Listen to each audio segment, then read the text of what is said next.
पुढची बातमी पाहूयात। एशियाटिक सोसायटी मुंबई आणि महाराष्ट्र राज्य ग्रंथालय संचालनालय यांच्या संयुक्त विद्यमाने समदृष्टी चराचरी या विशेष कार्यक्रमाचे आयोजन करण्यात आले। या कार्यक्रमामध्ये तीर्थ विठ्ठल क्षेत्र विठ्ठल या अनोख्या कॉफी टेबल बुकच्या दुसऱ्या आवृत्तीचे प्रकाशन झाले।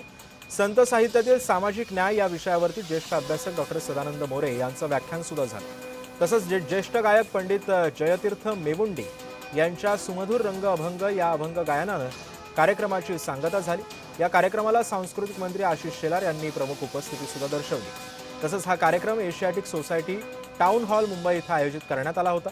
या निमित्ताने एशियाटिक सोसायटीचे अध्यक्ष विनय सहस्रबुद्धे यांच्याशी बातचीत केली आहे आमचे प्रतिनिधी महेंद्र जोईल यांनी।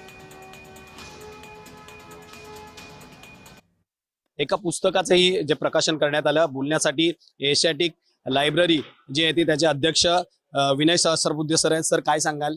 एकंदरीत मुंबई हा सोहळा पार पडलाय, हा पुस्तक प्रकाशन जे झालंय, प्रत्येक गावाची जशी ग्रामदेवता असते तशी प्रदेशाची राज्याची एक देवता असते आणि विठ्ठल ही आपली महाराष्ट्राची राज्य देवता आहे एक प्रकारे। आणि म्हणून विठ्ठलाच्या नामसंकीर्तनामध्ये तल्लीन होण्याचा एक चांगला अपूर्व योग आज आमच्या सगळ्या मित्रांच्या सहकार्यामुळे इथे जुळून आला। आणि एशियाटिक सोसायटीच्या या भव्य वास्तूमध्ये गेल्या अनेक दशकांमध्ये जे घडलं नव्हतं ते आज घडलं।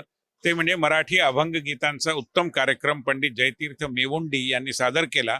आणि त्याच्या आधी ज्येष्ठ अभ्यासक विचारवंत डॉक्टर सदानंद मोरे यांचं भाषणही झालं, ज्यामध्ये त्यांनी संत साहित्यामधला सामाजिक न्यायाचा जो विचार आहे तो विशद करून सांगितला।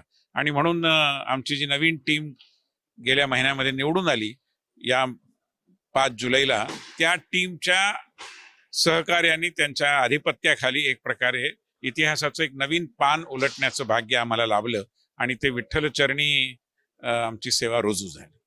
आषाढी एकादशीच्या पूर्वसंध्येला आज आपण मुंबईत पाहतोय की वारकरी परंपरा, संत साहित्य आणि विठ्ठल भक्तीचा अनोखा संगम आहे तो मुंबईकरांना पाहायला मिळाला। यावेळेस तीर्थ विठ्ठल क्षेत्र विठ्ठल या पुस्तकाचेही प्रकाशन झालंय।